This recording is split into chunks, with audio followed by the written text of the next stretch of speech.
Convidamos para compor a mesa do primeiro painel Práticas do Depoimento Especial no Brasil as seguintes autoridades. A senhora Patrícia Glicério, chefe do Serviço de Psicologia do Tribunal de Justiça do Rio de Janeiro. A senhora Sandra Pinto Levi, psicóloga, diretora da Divisão de Apoio Técnico Interdisciplinar do TJRJ. A senhora Alessandra Nunes de Rezende Narciso, psicóloga do Tribunal de Justiça do Estado de Goiás. A senhora Rosa Pires, psicóloga do Tribunal de Justiça do Estado do Mato Grosso do Sul. A senhora Raquel Guimarães, assistente social do Tribunal de Justiça do Distrito Federal.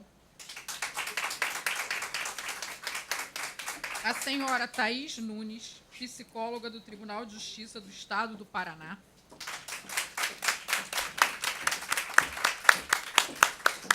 A senhora Rochelle Lopes Trigueiro, psicóloga do Tribunal de Justiça do Estado do Ceará.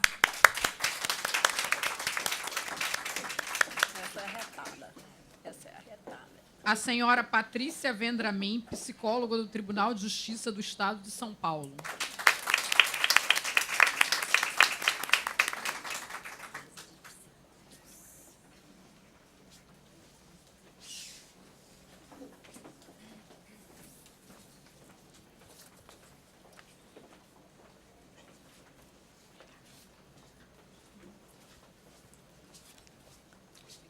Bom dia a todos. Com a palavra, a senhora Patrícia Glicério, que irá coordenar os trabalhos do painel Práticas do Depoimento Especial no Brasil. Bom dia a todos. Eu até me antecipei, talvez preocupada com o adiantado da hora. Então, assim, nós temos uma mesa bem grande, acho que estão todos ansiosos para ouvir as diversas experiências que vão aqui ser relatadas, né? E, muito provavelmente, a gente já vai adiantar que a gente vai atrasar um pouquinho o horário do almoço para a gente conseguir aqui organizar essa mesa e aproveitar essa oportunidade que a gente tem aqui, uma oportunidade ímpar, rara, né, de estarmos aqui todos reunidos. Então, eu estou muito alegre, né? E aí cada palestrante vai dispor de 20 minutos para a exposição. Após as apresentações, haverá espaço para as perguntas, que poderão, desde logo, ser encaminhadas à mesa por escrito, devendo ser registrado para qual expositor a pergunta ou questão é dirigida. Tá certo? Eu vou ficar nessa ingrata tarefa de tentar controlar o tempo, né, para a gente garantir o espaço das perguntas. E eu também queria registrar que essa mesa vai ser composta também pela nossa colega Carmélia Mariana Cavalcante Bastos, né? Mas, no momento, ela é psicóloga do Tribunal de Justiça de Pernambuco, mas, oportunamente, eu vou chamá-la para compor a mesa, por conta daqui da organização. Certo? Bom, então, a gente vai iniciar. Vou passar a palavra para Sandra Pinto Levi, diretora da DIAT. Ela é coordenadora do NUDECA, psicóloga aqui do Tribunal de Justiça do Estado do Rio de Janeiro, pós-graduada em Psicologia Clínica pela UERJ. E a Sandra atua como instrutora do curso de depoimento especial e também entrevistadora do depoimento, né? E ela vai apresentar o depoimento especial no TJRJ, Cena e Acontecimento, as possibilidades do lembrar e a condição do testemunho à luz da psicologia. Pode botar a minha apresentação.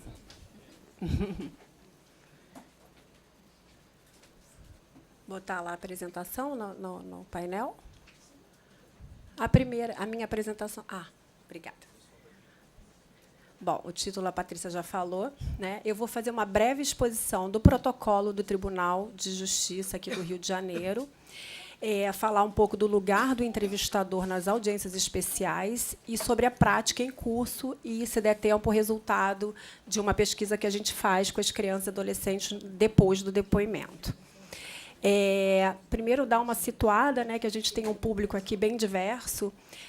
O que é o depoimento especial? As crianças e adolescentes, né, vítimas de crimes, elas eram ouvidas, ainda são, né, em audiências tradicionais, porque a nossa legislação não faz diferença entre o adulto e a criança. Então, elas são ouvidas na presença de promotor, né, juiz, defesa, né, de todo o aparato lá da sala de audiência, junto, às vezes, com o réu, né? E o depoimento especial, ele tira a criança desse ambiente, né? E a gente tem uma sala separada do ambiente da sala de audiência, onde ficam os operadores do direito, e a criança fica numa outra sala com o entrevistador. Aqui no Rio de Janeiro, somos assistentes sociais, psicólogos e comissários de infância.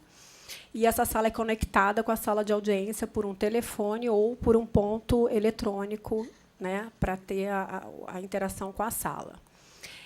Aqui é a sala de audiência, onde ficam os operadores do direito, a sala da criança, né, do entrevistador, e aqui a gente faz contato, aqui no Rio de Janeiro, pelo ponto eletrônico ou pelo telefone.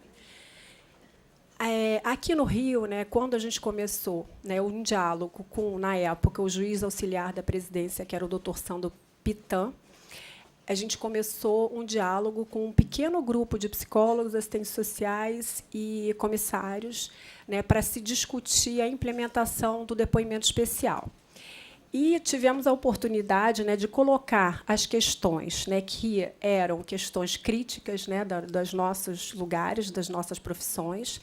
E, nesse diálogo, surgiu a possibilidade de a gente criar um protocolo para atender às salas do depoimento especial, ou seja, desde o início da marcação de uma audiência até o pós-depoimento. E nesse protocolo, né, do Rio de Janeiro, a gente reuniu, né, a demanda do direito, que era o depoimento das audiências tradicionais que eram inadequados, a escuta, né, que diz respeito à psicologia, a inquirição, que diz respeito ao direito, e o diálogo, né, entre essas duas disciplinas, né. A gente, aqui, com esse protocolo, a gente conseguiu, né, um diálogo e não aquela submissão de demandas, né. A gente consegue ter uma autonomia técnica no momento do depoimento. Eu vou falar um pouco disso. E o protocolo, eu não vou conseguir apresentar ele todo aqui, mas ele reúne vários atores, né, desde o início da marcação de audiência, mas eu vou destacar aqui, por conta do tempo, 2 momentos que eu acho que são importantes para a gente falar desse diálogo, dessa interlocução que foi possível construir aqui. Essas são as fases que a gente tem, né, no protocolo, são 10 fases. As fases do rapport, da recriação do contexto, do questionamento, do esclarecimento, são fases da entrevista cognitiva, né, que é uma técnica que reúne conhecimentos da comunicação, da cognição, da psicologia, né, e é a técnica que é a técnica mais usada nos outros estados também. Fora desses 4 pontos, foram outras fases que foram, então, criadas pelo protocolo do Rio de Janeiro. E o destaque que eu vou dar são essas 2 em vermelho, que é o planejamento e a recepção, que é onde a gente pode perceber, né, que houve um diálogo e houve a possibilidade de se colocar algumas questões que dizem respeito, vou falar aqui da psicologia, né, a escuta, né, de um sujeito, a escuta da subjetividade, né, e da impossibilidade de se olhar da forma objetiva como a inquirição, o direito, né, quer ouvir. Então, esse planejamento a gente recebe, né, no NUDECA, que é o Núcleo da Criança e do Adolescente, aqui da Corregedoria. A gente recebe as peças do processo e a a confirmação do depoimento se dá com a emissão de um parecer técnico. Então, após a leitura das peças, o NUDECA vai emitir um parecer considerando alguns pontos. Esse foi o segundo protocolo que a gente criou depois de 9 meses, né, do primeiro. Fomos vivendo as experiências e fomos e criamos esse artigo, né, que a gente viu a necessidade de se falar sobre algumas questões já na emissão com a avaliação das peças iniciais. Então, a gente considera a idade da vítima, o tempo, né, do fato e o tempo da audiência, né, algumas considerações que a gente acha importantes, eventuais oitivas anteriores, indícios de alienação parental, né, quando a gente recebe alguns processos que a gente, né, tem esses indícios. Tem processos em vara de família, a gente muitas vezes a gente contraindica esse depoimento, né? No início, claro, a gente contraindica e o juiz pode acatar ou não. Mas agora, né, depois de 3 anos, né, a gente tem contraindicado e eles têm aceito a contraindicação, indicando que se faça um estudo, que se olhe para aquele processo lá da vara de família, onde tem vários estudos, né? O momento da recepção, então, a gente tem esse parecer inicial, a gente emite o parecer, confirma o depoimento, e, no dia da audiência, a gente tem um tempo, 1 hora antes da audiência do depoimento especial, a gente recebe a criança, os familiares, quem vier com ela, e, nessa 1 hora, a gente faz uma avaliação. Essa avaliação a gente colocou no segundo protocolo, né? É um momento que a gente passa para a criança tudo o que vai acontecer. A gente tem um livrinho, né, que é um folderzinho, que a gente vai contando uma história sobre o que é a justiça, quem são os atores, quem é o juiz, qual é o papel dele, por que o juiz chamou ela hoje aqui para falar, né? Ele quer conhecer a história dela. A gente fala de todas as implicações desse depoimento, né? Quem vai estar lá na outra sala, ela vai lá na outra sala, pode conhecer o juiz, o promotor. A gente apresenta os espaços, conhece as pessoas, fala, né, do sigilo, diz para ela, né, que, se ela quiser falar para o juiz, ao invés de falar nesse formato, ela pode também. E a gente recebe qualquer questão que ela traga, né, e pode ser levada ao juiz na hora da audiência. É muito importante, porque, às vezes, a gente até contraindica algum depoimento, e, nesse momento, quando a gente tem contato com a criança, tem a oportunidade de avaliar e levar até a sala de audiência com a presença de todos, né, e dizer por que, né, aquele depoimento deve ser contraindicado, ou levar alguma questão que a gente tem observado na avaliação com a criança para ser considerada, né? Então, esse momento também a gente conversa com a criança sobre qualquer assunto que ela traga, já com a técnica da entrevista, né, com as suas fases, né, sobre qualquer assunto, para que a criança entenda como vai ser a conversa lá no momento do depoimento, né, sobre aquele assunto que ela vai trazer. Então, é o que a gente chama de treino narrativo. E aí é o momento do depoimento, né? O entrevistador vai para a sala, a gente faz a recepção numa outra sala, e aí a gente entra na sala do depoimento, né, diz para ela que vai ligar os aparelhos, né, e ela começa uma narrativa livre, né? Ela vai falar do que é possível para ela, né? E aí a gente vai fazer, né, ela vai falar sem interrupção. Ela pode esquecer, se ela não lembrar de alguma coisa, ela não precisa, né, preencher ou falar, né? E é nesse momento que a criança sente que ela tem, o entrevistado, né, um papel ativo, um protagonismo, porque ela vai falar do que ela puder falar, né? E isso hoje a gente consegue sustentar, né? Tem crianças, né, tem um caso muito interessante que eu atendi, o menino era um adolescente, ele sabia na recepção, né, ele sabia do que ele tinha vindo falar aqui, que era sobre o pai. E, quando ele entrou no depoimento, na hora do depoimento, ele resolveu falar sobre um passeio. Eu sempre falo desse caso, né? Um passeio que ele tinha feito para a Disney com outras pessoas. E aí a narrativa é livre, a gente faz as perguntas em cima da narrativa, eu fiz as perguntas em cima do passeio que ele foi para a Disney, e aí o contato com a sala de audiência é feito quando a gente dá o sinal, isso está no protocolo também. E, quando eu fiz contato com a sala de audiências, a juíza, entendi, né? Ele não quer falar sobre isso. Eu, e aí a audiência foi encerrada. Então, a gente tem esse respeito, a gente vai fazer as perguntas em cima do que a criança trouxer. Outros assuntos que ela não tenha trazido, a gente não vai perguntar. E aí o momento do esclarecimento final é o do entrevistador, e depois a gente abre para a sala de audiência somente quando a criança termina o relato livre e a gente termina os nossos questionamentos. E a gente tem o pós-depoimento, que é um momento muito importante, né? Em audiência tradicional, a criança está no corredor, ela é chamada, ela entra, ela fala, ela ouve a leitura do boletim de ocorrência, confirma, não confirma, e sai e vai embora.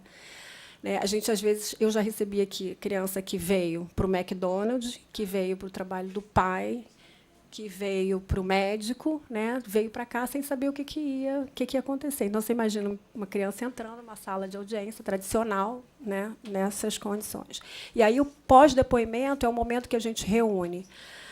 Faz um atendimento com a criança, com o adolescente, reúne os familiares ou quem estiver com ela, né, vê as necessidades daquela família, daquela criança, daquele adolescente, e faz os encaminhamentos para a rede. Né? E aqui, né, todos falaram aqui desse grupo interinstitucional, dessa comissão, é justamente para fomentar isso, né, para que a gente possa, no pós-depoimento, saber para onde que aquela criança está indo e poder acompanhar essa criança. Isso aqui é uma frase para ilustrar o título, né, da minha apresentação. Né? É uma menina, Alice, vou chamar ela de Alice, né, tem 7 anos de idade. Foi um abuso que aconteceu com 6 crianças. E a Alice, quando chegou, quando eu me apresentei na hora do depoimento, né, ela disse, ela fazia terapia, né, já desde do acontecido. E aí ela fala assim, você é psicóloga, mas psicóloga é para esquecer o que aconteceu. E aí, quando a gente, né, tendo lido o boletim de ocorrência, ela falou sobre o acontecimento no boletim de ocorrência. Né? Ela falou que o cara colocou o dedo, enfiou, né, tudo sobre o acontecimento, o fato. Passados 10, 11 meses, quando ela veio para o depoimento, e ela, né, é perguntado a ela sobre o lugar, né, que ela, né, e aí ela fala que lá ela não gostava porque tinha um homem mau. E quando ela começa a falar do homem mau, ela fala de uma cena psíquica. Né? Ela fala que o homem mau. Por que o homem mau? Porque ele dava uma injeção que doía, ele tinha uma espada que ele enfiava na gente, e aí ele escondia a espada num determinado lugar. Ele tinha uma mão que entrava dentro da gente. Como assim? Né? Entrava pela costela, e ela fazia assim, né? Pela costela. E ela teve um discurso sobre uma cena, né? que é o que foi possível para ela lembrar por algum motivo. Ela, né, jogou para algum lugar, transformou aquilo, elaborou e pôde falar dessa forma. E as perguntas foram, né, comigo dessa forma. Né, abrindo para a sala de audiência, 10 minutos, para a sala de audiência, não foi possível falar ou dizer sobre o que estava no boletim de ocorrência. Né, e isso foi respeitado. A gente falou só. Então, como as crianças registram, como é possível falar, e agora eu vou ter que correr. É o que está nessa interlocução, né, da sala com o entrevistador ali protegendo algo que não é possível para aquele sujeito que está ali. Então, o que é possível lembrar e o que é possível narrar é aquilo que está nesse diálogo, né, que a gente tem com os operadores do direito, com a sala, que lembrar, que tem um sujeito que pode lembrar e não quer falar, ele pode não lembrar e falar, ele lembra e quer falar, lembra através de uma cena psíquica. Né? Então, quando a gente fala do que é possível nesse diálogo com o direito, a psicologia destaca a escuta do sujeito. Então, narrar, esquecer, lembrar e contar, lembrar é uma arte, e que está implicada aí a subjetividade. É isso que a gente o tempo todo tenta passar para a sala de audiência nesse diálogo, né? O que é possível lembrar e o que é possível narrar é o que deve estar nessas reflexões, né? E como no caso da Alice, né, o excesso da energia no psiquismo, que impossibilita compreender, colocar em palavras o fato vivenciado, isso é o que está na linguagem, não é capaz de dar sentido à cena, é o trauma, né? E ali a gente só pode receber daquela forma. E as vítimas, né? Essa é a grande questão, né? Que a gente ouve, né? As crianças não podem falar em juízo, não querem falar, não devem falar. E elas querem falar. E aí, várias frases, né, que eu coloquei aqui de crianças, adolescentes, que disseram durante o depoimento, depois do depoimento, e algumas na nossa pesquisa. Né, isso aqui foi uma Joana, vou chamar de Joana, foi uma menina que foi abusada dos 7 aos 16 anos de idade. E ela disse assim, durante o depoimento, né, 2 momentos não levaram ela à loucura. Um foi que, quando ela foi chegando na fase da adolescência, ela sabia que o pai dela, né, ia ter relações com ela, e ela foi e transou com um colega. Aí ela diz assim para mim, sabe por quê? Me pergunta quem tirou a minha virgindade. Aí eu perguntei, quem tirou essa virgindade? Foi o Joãozinho, não foi meu pai. Se eu te respondesse que foi meu pai, seria muito mais traumático do que já é. E o segundo momento foi saber que eu viria falar aqui hoje para o juiz. Por quê? Porque, aos 10 anos de idade, ela foi a uma delegacia sozinha, disse ela, que tinha uma delegacia na rua, disse para o policial e ele disse, você tem testemunha? Ela disse, não, sou eu. Não, não serve. Ela voltou para casa e continuou o abuso até os 16 anos de idade. Então, o momento, ela falou, esse foi o momento mais esperado da minha vida. Eu precisava falar para alguma autoridade para dizer que isso, né, e foram os momentos dela. E outro, né, a Maria, de 13 anos, que foi uma menina que, por insistência da juíza, ela queria que a menina ficasse na sala de audiência, a menina não queria ficar, isso foi na hora, né? E aí a juíza disse, né, ela não é mais uma criança, ela tem 13 anos, ela pode falar aqui. Mas a menina, a gente insistiu e a menina também quis falar lá na sala especial. E falar do que aconteceu hoje doeu, mas sem isso não me libertaria. Né? É outra frase que a gente vê, né, que a gente ouviu e a gente vê muito. Né? Foi uma menina que foi também abusada pelo padrasto, que era quase pai dela, ela engravidou dele. Né? E ela disse que, durante o depoimento, né, por algumas vezes, eu até fugi da técnica e falei que ela estava, né, com muita culpa. E algumas vezes eu falei para ela, você só era uma criança, você era só uma criança. E depois do depoimento, ela disse que essa frase foi a frase que mais confortou ela, que ela nunca tinha ouvido alguém dizer para ela que ela era só uma criança, porque ela se sentia culpada, porque a mãe era, né, porque ela achava que ela seduzia e tal. E ela disse que foi a primeira vez que ela se sentiu no lugar de vítima, ali falando numa audiência, porque em casa ela se sentia culpada, ela se sentia provocadora do abuso. E foi o momento que ela disse que se sentiu. Então, assim, teve. Às vezes a gente tem depoimentos, né, que tem um toque, né, terapêutico, que dá um start, e que no pós-depoimento você pode, né, não aqui, mas você pode, né, dar uma.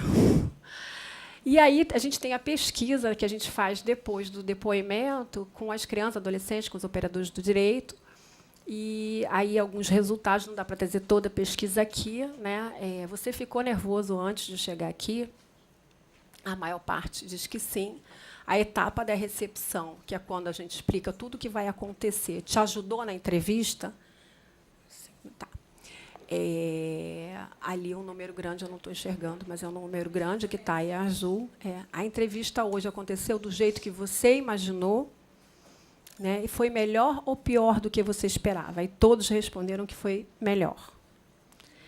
Né? A criança e adolescente foi atendida em outro lugar, né, sobre esse assunto? A maior parte, sim. Né? E aqui eu destaquei algumas frases da nossa pesquisa. Né, que são perguntas fechadas e outras a gente deixa um espaço, né, a gente vai fazendo com a criança, a gente deixa um espaço para ela responder.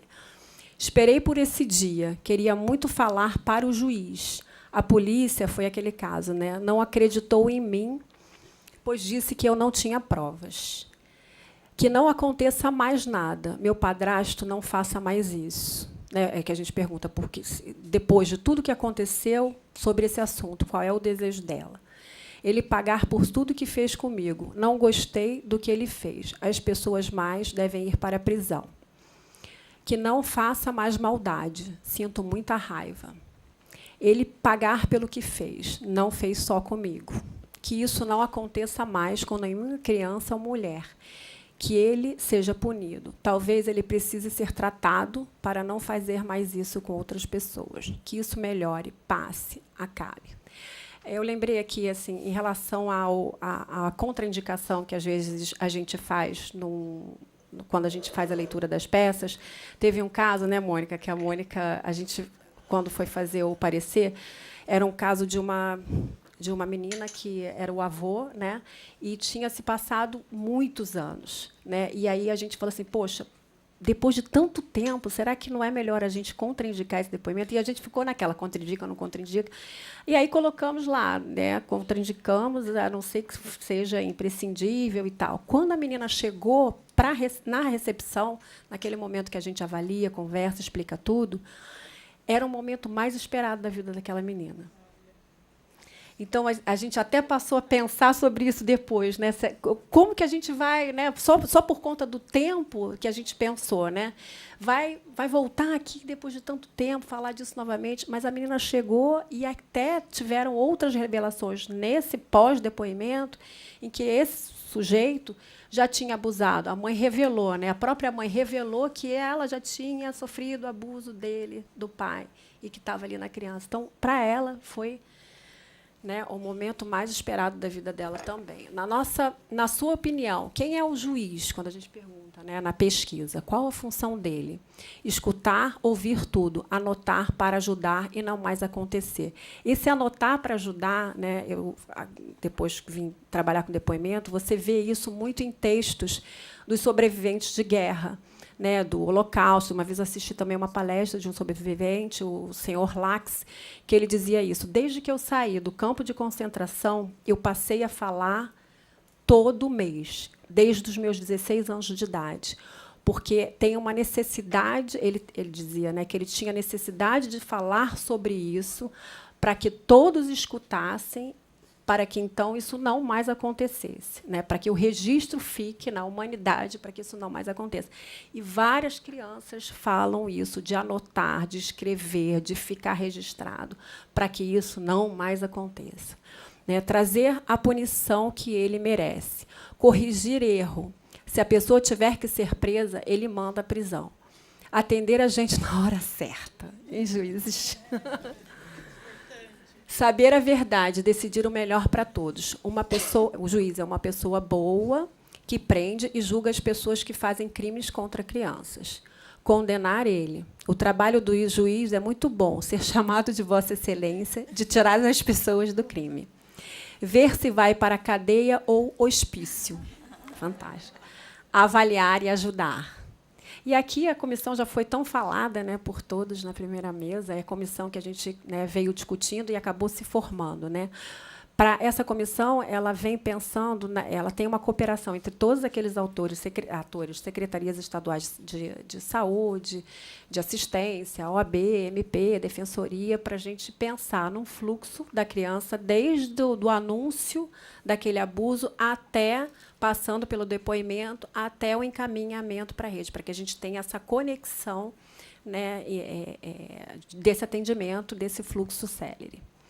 Então, é isso. Né? A prática do depoimento especial considera também a autonomia do profissional acerca das condições do sujeito ou da situação analisada. Assim, estamos atuando profissionalmente, visando a promoção da saúde e a garantia dos direitos dessas crianças e adolescentes. Aí eu termino com essa frase linda. Se você não pode mudar o vento, mas pode ajustar as velas do barco para chegar onde quer. Então, obrigada.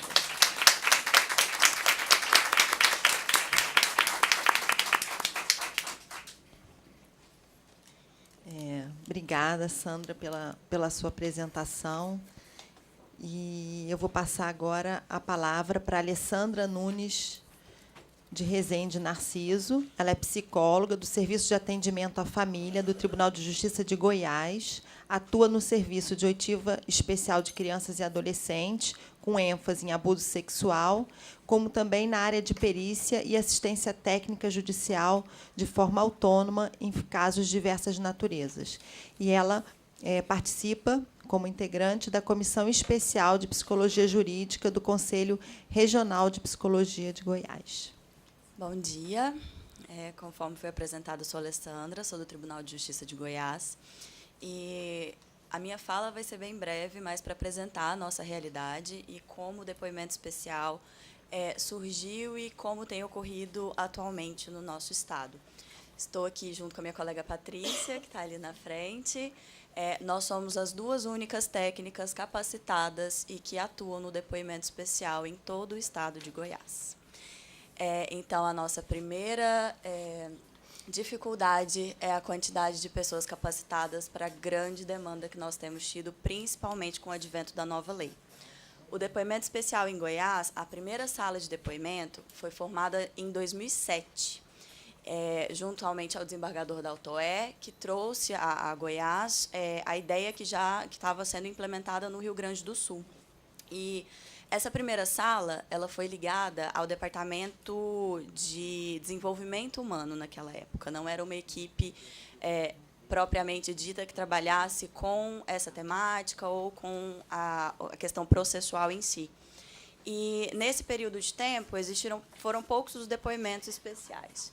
Em 2009, através do Decreto Judiciário 2645 de 2009, é instituída a Divisão Psicossocial Forense no Tribunal de Justiça do Estado de Goiás, e a incumbência do depoimento especial vai para essa equipe, que ainda fazia na mesma sala criada lá em 2007.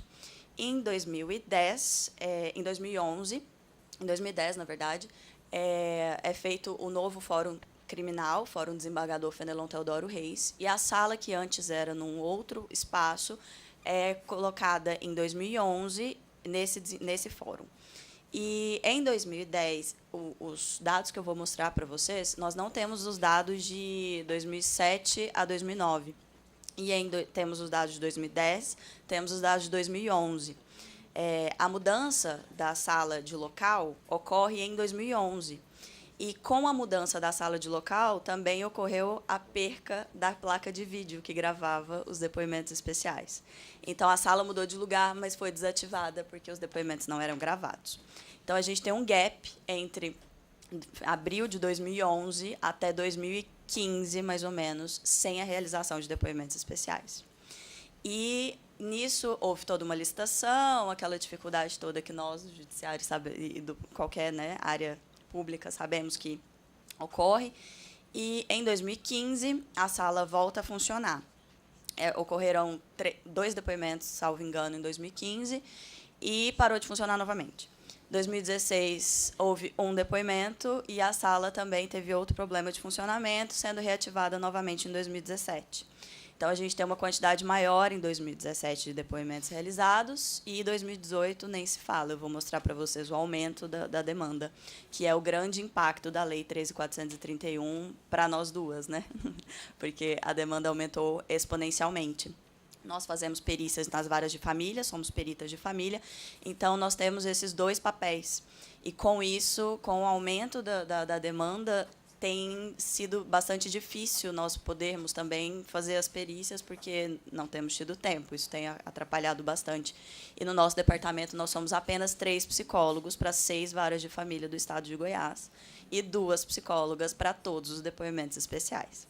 Então, vocês vão ver, nos dados que eu trarei, que não é uma quantidade muito grande ainda de depoimentos especiais, até porque teve esse gap, os juízes ficavam com receio de pedir o depoimento e ser frustrado ou não ser gravado, e em que pé andaria isso. Mas, a partir de 2007, acabou toda essa história. E aí a nossa demanda tem aumentado bastante. O depoimento especial no Tribunal de Justiça de Goiás ocorre muito parecido com o que a Sandra expôs aqui no TJ do Rio, a exceção de que nós pedimos para a criança ser intimada a comparecer 30 minutos antes. Por que a gente reduziu o tempo? Existem juízes, aliás, essa semana eu fiz um depoimento especial que o juiz optou por ouvir todas as testemunhas antes de ouvir a criança. Logo, eu fiquei 1h30 com a criança até poder iniciar o depoimento dessa criança. Ela já estava extremamente nervosa com o juiz, brava, me perguntando se criança não era prioridade. E aí, eu tive que explicar com todo um jeito para ela não se sentir dessa forma. E ela, não, mas eu acho que eu sou prioridade, eu devia ser escutada primeiro. Porque a mãe dela era uma das testemunhas, e aí ela viu o momento em que a mãe foi chamada a depor antes dela. E aí ela estava super chateada, porque ela acha que ela tem que ser prioridade. E, de fato, né? Mas a gente sabe que ocorrem certas intercorrências e que essa opção pelo magistrado, com certeza, foi o que ele entendeu ser o melhor para aquele momento. E, então, assim, a gente recebe a criança 30 minutos antes, fazemos o acolhimento, explicamos como vai ser feito o depoimento, ligamos todo o equipamento para que ela veja a sala. Nós não levamos a criança até lá, porque, infelizmente, ainda ocorre da criança encontrar o acusado. Essa semana, esse mesmo depoimento, tudo que tinha para dar errado, eu acho que deu, assim. Mas, graças a Deus, o depoimento foi muito bom, ela falou tranquilamente, mas ela chegou e é no mesmo fórum, só que a sala de depoimento onde nós ficamos com a criança é no 2º andar e a sala de videoconferência onde o juiz e toda a estrutura da audiência estará é no 1º. E ela entrou no elevador e o acusado entrou no elevador e eles pegaram o elevador juntos. Do térreo ao 1º, ela estava com ele no elevador. E isso foi... Ela chegou extremamente mobilizada, muito nervosa, aos prantos. Foi uma grande dificuldade manejar toda essa mobilização emocional da criança antes de dar início ao depoimento. Então, a gente ainda tem, acontece, são raros, graças a Deus, mas ainda ocorre esses impedimentos assim, e ocorre de, às vezes, ficarmos muito tempo com a criança. Por isso, reduzimos esse início para 30 minutos e não levamos a criança lá embaixo para não correr o risco de acontecer dela se encontrar, de alguma forma, com o acusado. E, então, recebemos 30 minutos antes a criança, explicamos, mostramos, tudo mais, nos comunicamos através do telefone, inicialmente, com a sala de audiência. Quando está tudo pronto, damos início à chamada, ao depoimento especial. Nesse início, a gente faz, muitas vezes, quando não fazemos antes, no momento de rapport, o teste de evocação de memória, para saber como a criança é capaz de lembrar de determinados eventos que mobilizam afetivamente, enfim. Fazemos esse primeiro momento e mobilizamos a criança para que ela traga o relato dela. Perguntamos se ela sabe por que ela veio, iniciamos geralmente com algo assim, a criança começa a relatar. Assim como a Sandra falou, nós não trazemos absolutamente nada que a criança não diga. Eu fiz um depoimento essa semana que o promotor queria que eu perguntasse algo específico que estava no processo. Mas, durante o depoimento, e eu sabia que estava no processo, eu sabia que era necessário, era uma prova importante, mas, durante todo o depoimento, a criança não trouxe esse dado. Ela não falou a respeito do que ele queria que coletasse. Era uma adolescente, existia, no processo, várias mensagens de celular trocadas entre ela e uma amiga. E o abusador era o pai, e ela estava falando para essa amiga, chamando a amiga para fazer sexo com o pai dela junto dela.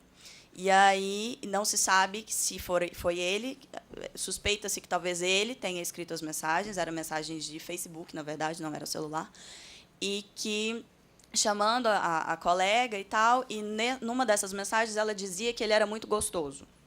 E aí o promotor, na hora que eu coloquei o ponto eletrônico, né, para abrir para perguntas, porque nós também temos essa autonomia, conduzimos todo o depoimento. A partir do momento que percebemos que exaurimos tudo aquilo que poderíamos fazer, colocamos o ponto eletrônico. Às vezes tem perguntas, às vezes não. E o promotor queria que eu perguntasse por que ela disse que ele era muito gostoso. Dessa forma, no ponto. E eu, assim, doutora, eu não posso repassar essa pergunta. E a juíza, muito sensível, na hora falou, olha, doutor, realmente, a criança não falou disso. Como é que ela vai perguntar por que ela disse algo que ela não falou que ela disse? E aí ele, não, mas eu insisto, porque é uma prova relevante.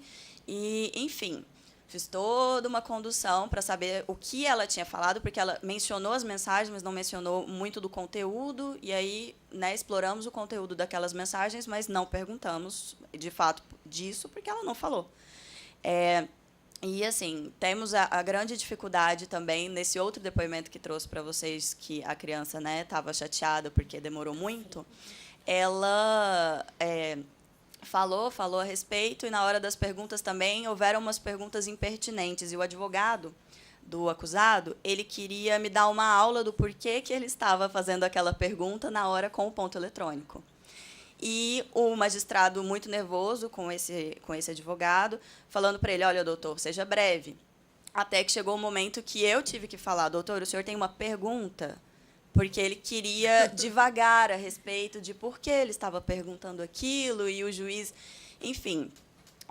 E acabou que ele fez a pergunta, que era realmente muito impertinente. Aliás, muitos advogados perguntam, mas ela já teve relação sexual antes? Ela é virgem? Pouco importa, né? Mas acontece muito da gente ouvir esse tipo de questionamento. E, enfim, durante o depoimento, então, fazemos, toda essa evocação de memória, isso tudo que disse a vocês, abrimos com o ponto eletrônico para os questionamentos. Eu, assim, é particularidade de cada um, eu gosto muito de pedir para que todas as perguntas sejam feitas, eu anoto, palavras-chave e conduzo todas as perguntas, abro novamente só para encerrar, ou para ver se há alguma pergunta, normalmente não há, e fazemos o questionamento à criança com base naquilo que ela traz.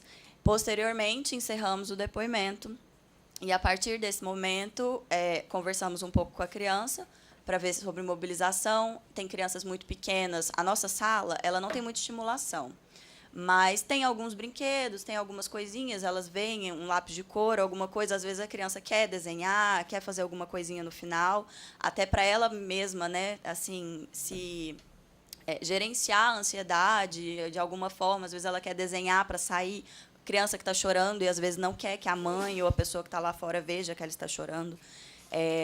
Geralmente fica um tempinho a mais para a gente finalizar. Finalizamos e fazemos os encaminhamentos que, porventura, sejam necessários. E, normalmente, sempre é necessário algum encaminhamento. Queria trazer para vocês esse depoimento que fiz essa semana, que era dessa adolescente. No final, durante o depoimento, ela disse o seguinte, primeiro que, na delegacia, durante o processo, todo o processo ela fazia o relato. O suposto abusador era o padrasto, que ela considera como pai, porque cria ela desde os 2 anos de idade. E, durante todo o processo, você via ela falar reiteradas vezes, e acho que essa é a grande importância de nós realmente estudarmos o processo, sabermos aquilo que está lá. Ela dizia por reiteradas vezes, e não mudava muito o depoimento dela. E aí, quando isso virou processo, e veio a defesa do réu, a defesa do réu dizia que ela estava revoltada porque mulheres, quando estão dessa forma, mulheres na adolescência e a questão hormonal não sabem lidar, ou ficam muito nervosas e revoltadas, ou ficam deprimidas. Isso é o que o advogado colocou no processo. Ou elas ficam deprimidas ou revoltadas, e ela estava revoltada com o pai porque ela queria namorar e o pai não deixava ela namorar. E aí, durante o depoimento, o que ela trouxe não, eu não era mentira, eu nunca disse isso, não era desse jeito, foi diferente, e eu só disse todas essas coisas porque eu estava revoltada com meu pai, porque eu queria namorar. E aí, nisso, a gente mobilizando, mas namorar com quem? E ela não tinha um namorado. Mas você conversou com seus pais? Não. Então me fala um pouco da relação com seus pais. Ela foi dizendo da relação com os pais, que eles eram muito de conversar, não eram de dar castigos, enfim, toda uma relação muito bonitinha e redondinha para quem fica revoltada com os pais por não poder namorar. E aí fomos indo por essa seara, falando sobre essas coisas, porque, de fato, sobre aquilo que ela tinha falado, ela não ia falar. Um desafio que temos também isso, do não falar da criança, e de lidarmos com essa frustração de que, em determinados momentos, a criança não vai falar, ou o adolescente, e lidarmos com isso e também manejarmos isso com os magistrados, porque, às vezes, eles querem que fale, e é muito importante, nós sabemos. E aí temos que manejar isso, essa expectativa, e uma forma que nós encontramos de falar sobre isso antes do depoimento é que, sempre que um depoimento é marcado e aquele magistrado nunca fez um depoimento especial, nós ligamos e agendamos uma reunião com o magistrado a respeito do depoimento especial. Nós temos sido muito bem recebidas, os magistrados têm gostado da prática, têm pedido, têm solicitado, e essa reunião é muito importante para nós explicarmos como é o funcionamento do depoimento, explicarmos aquilo que podemos fazer, quais são as nossas possibilidades e as nossas impossibilidades, porque para não sermos cobradas ali naquele momento em xeque com a criança de algo que talvez a gente não possa ser capaz de providenciar, o magistrado. Então, essas reuniões têm sido muito importantes e também para estabelecer, né, e conversarmos a respeito, porque temos tido uma autonomia, mas existem magistrados que não gostam muito dessa autonomia, de que você vai conduzir. Como a gente só coloca o ponto eletrônico em algum momento do depoimento, já escutamos de magistrados que queriam que nós ficássemos com o ponto eletrônico o tempo todo para passar todas as perguntas. E isso é inviável, porque senão nós não estamos ali com a criança, nós não somos capazes de ouvir e de conduzir, de fato, aquilo de uma forma que já foi estudada por nós durante, né, o estudo dos autos. Então, essas reuniões são muito importantes até para a gente colocar limites de atuação, do que nós podemos, do que nós não podemos fazer, e deixar bem claro, né, de que as perguntas que serão feitas são com base naquilo que é trazido pela criança, que nós não podemos, de forma nenhuma, revitimizá-la ou sugestioná-la, que acho que a nossa grande questão, não sugestionar uma fala, não levar a criança a falar algo que não parta dela mesma. E que, por mais que estudemos o processo, para a gente não pegar aquilo que estudou e colocar ali de alguma forma, porque normalmente não pode não ser aquilo que a criança vai trazer, o que ela quer trazer naquele momento.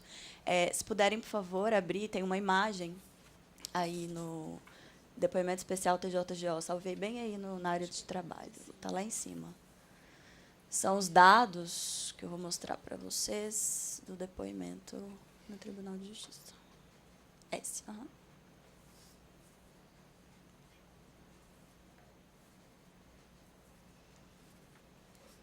Isso, não está abrindo? Só uma imagem. Isso. Deixa eu ver se dá. Consigo. Opa, aí. Bom, nessa primeira tabela, ali em cima, isso aqui aponta? Não, é para mudar. É para mudar. Tá. Nessa primeira tabela, como vocês podem ver, são todas as varas que demandam da gente os depoimentos especiais e a quantidade de depoimentos demandados desde o ano de 2015. Né? Ali fizemos são várias varas, e eu não sei se dá para ver, ali embaixo tem Anicum GO e Piracanjuba GO. Como só há uma sala de depoimento especial para todo o Estado e a sala é localizada na capital, em Goiânia, alguns juízes das varas das comarcas de interior, eles querem que o depoimento seja feito e não tem como fazer porque não tem a equipe ali e a sala para fazer na comarca lá. O que eles fazem? Solicitam toda a estrutura de audiências que seja, né, transferida a Goiânia, vai todo mundo. Vai um carro com todo mundo junto para fazer audiência em Goiânia, para o depoimento ser produzido. Atualmente está tramitando um processo de implementação de novas salas, mas isso está em tramitação. São 13 novas salas, uma no Juizado da Infância, de Goiás, da comarca de Goiânia, e outras 12 nas comarcas polo dos interiores, porque Goiás é dividido em comarcas sede, e nessas comarcas existe equipe técnica, ou um psicólogo e um assistente social, ou, enfim, é bem que restrito, mas pelo menos existe, né, desde 2014. E ali temos, então, as varas que nos demandam e a quantidade de depoimentos de 2015 a 2018. Os depoimentos ali embaixo, tem alguns depoimentos, nós computamos a quantidade, mas nós, esse ano, fizemos 7 depoimentos especiais e existem outros 23 agendados. Mas, colocando o total, acho que vocês podem ver ali em cima, tem a prevalência, né, meninos e meninas. A maioria esmagadora é de meninas, são 63 contra 17, 63 meninas e 17 meninos, vítimas. E ali naquele gráfico mostra exatamente o aumento que ocorre desde 2017 com a implementação da lei. Né? Ali vocês podem ver 2010, né, no início do gráfico, 2011, onde some a placa, 2015, 16, 2017 sobe bastante, até subir em 2018. 2017, nós fizemos 25, salvo engano, 24 ou 25 depoimentos especiais, e esse ano nós já temos 30 agendados. Então, dá para ver que estamos em junho, né, metade do ano. Tem 30 depoimentos agendados e 7 foram realizados e 23 estão aguardando a realização do depoimento, a data marcada. É marcado com a gente, eles ligam para a gente para marcar, e de acordo com a gente, né, pega a nossa pauta junto com a pauta da audiência e tenta conciliar o momento para o agendamento desses depoimentos. Então, assim, até hoje, né, juntando com os depoimentos que estão agendados, temos 80 depoimentos realizados e a serem realizados em Goiás no momento. Bom, é isso. Obrigada.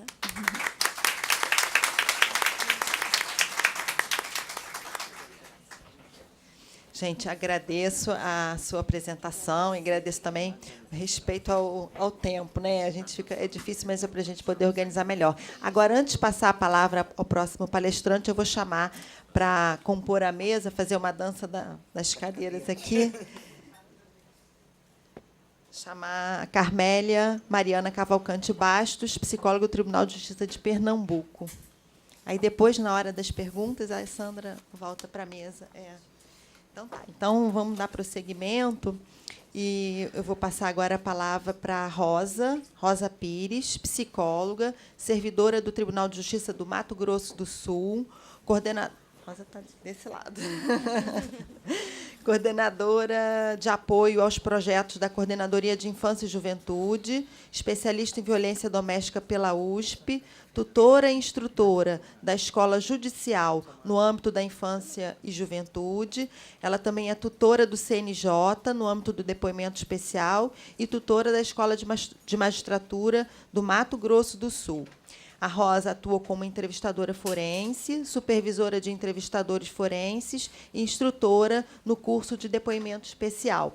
E ela vai apresentar para a gente a trajetória do depoimento especial no Mato Grosso do Sul. Bom dia a todos. É com muita alegria que estamos aqui hoje, eu e a minha companheira de trabalho, Doêmia, e estou aqui hoje para compartilhar e aprender com todos vocês. Então, nós fizemos assim um resumo, né, da trajetória do depoimento especial em Mato Grosso do Sul. Mas antes de eu começar a falar, eu quero passar um vídeo de 2 minutinhos. É um vídeo que foi editado e nós elaboramos esse vídeo. Ele tem, na realidade, 30 minutos que nós utilizamos, né, nos eventos, nas capacitações. Mas é um vídeo assim que realmente dá um panorama. Quem são as pessoas... Quem são essas pessoas que sobrevivem, né, a um abuso sexual na infância? Por favor. Está no segundo slide.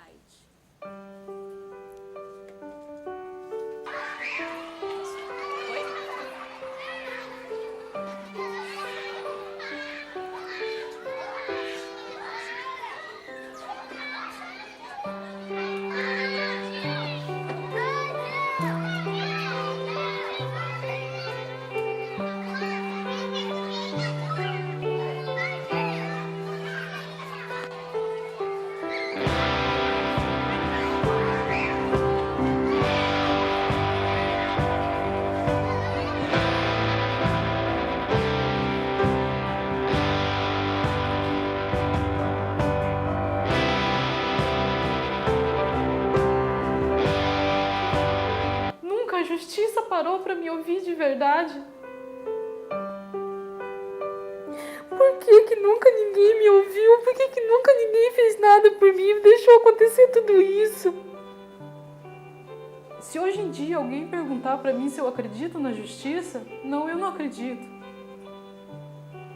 Não acredito em nada disso. Não acredito na polícia, não acredito em juiz, não acredito que essas pessoas possam fazer nada por mim. Diminuir a revitimização. Esse é o objetivo principal de uma prática que está sendo cada vez mais utilizada no Poder Judiciário de Mato Grosso do Sul, o depoimento especial. Apesar dos cuidados da Justiça, as histórias são muito dolorosas. Que meu pai foi abusado, minha mãe foi abusada, eu fui abusada, minha irmã foi abusada. Meu pai abusou das 2 primeiras filhas do casamento anterior. Ele, com os seus 87 anos, abusou da minha sobrinha, que tinha 3 anos.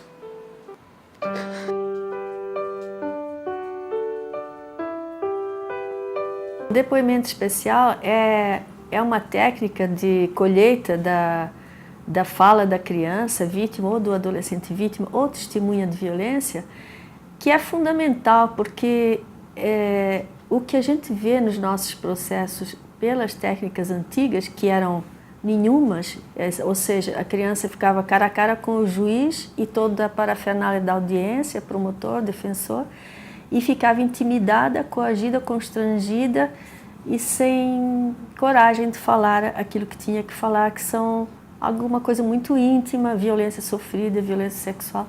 Então a prova era realmente muito precária e nós ainda agora nas turmas criminais deparamos com processos dessa época, antes da instalação do depoimento especial, que são muito precários. A criança não fala quase nada, ou ela chora ou ela fica em silêncio, e ninguém pode ser condenado porque uma vítima ficou em silêncio ou chorou. Isso não é suficiente para o direito. Infelizmente, o direito exige a verbalização da vítima, né? E quando a criança é muito pequena, essa verbalização é muito difícil de ela conseguir, até pela diferença de linguagem entre adulto e criança. E é isso que o depoimento especial visa suprir, fazer essa ponte entre o mundo infantil e o mundo adulto. E o técnico está lá para ajudar a criança a falar com mais tranquilidade e mais à vontade. Quando a gente fala em depoimento de criança, depoimento especial de criança, nós pensamos no processo, e o processo ele tem um viés inicial protetivo. Sim.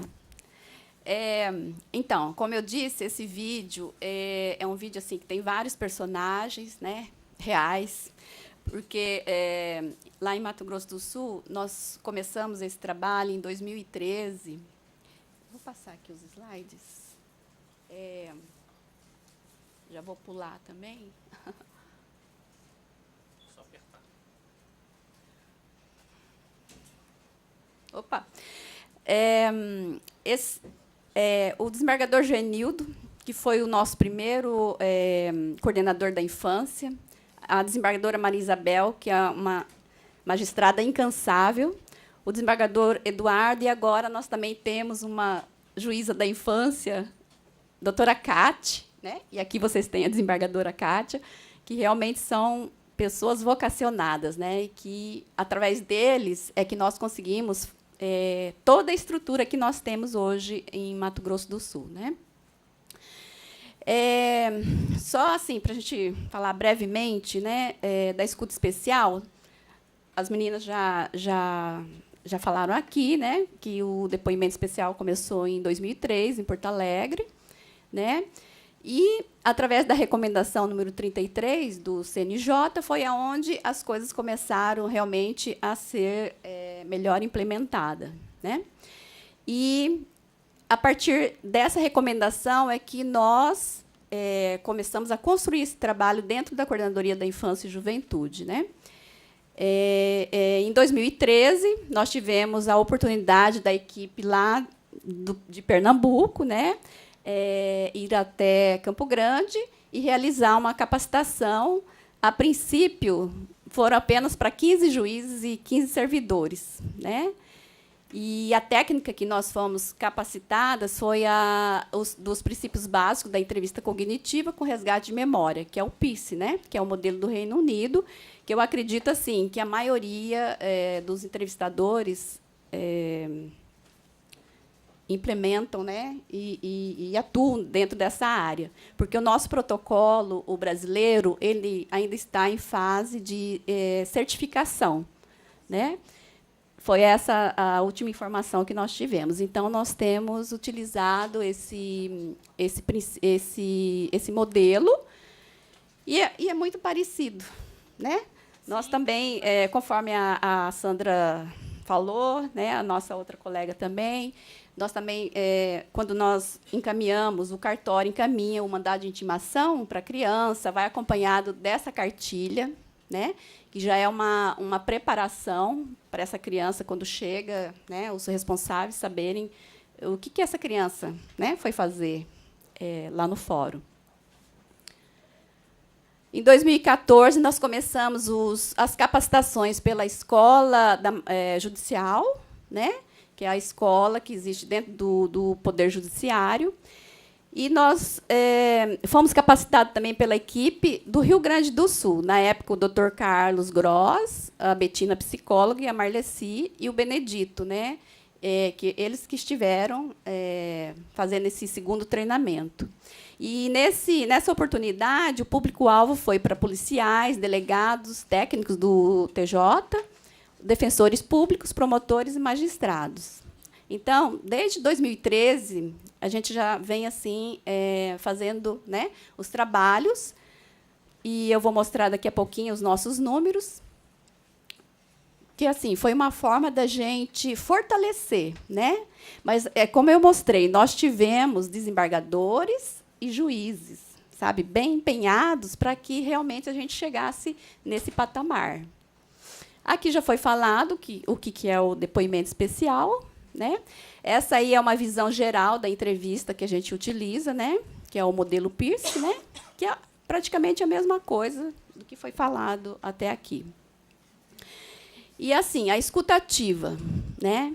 Como foi falado, a entrevista é uma narrativa livre, né? E nós temos a escutativa, né? Que é o respeito ao silêncio, as perguntas abertas, né? Os sinais de encorajamento, enfim. Nós não vamos nos aprofundar aqui na técnica, né? Em 2014, através da desembargadora Maria Isabel, que sempre foi assim uma mentora, né, na área da infância e juventude, ela conseguiu implementar a central do depoimento especial. Então, lá no fórum, no segundo andar, nós temos um espaço, uma estrutura só para a oitiva da criança e do adolescente. Todos os juízes, eles, quando têm que ouvir a criança, eles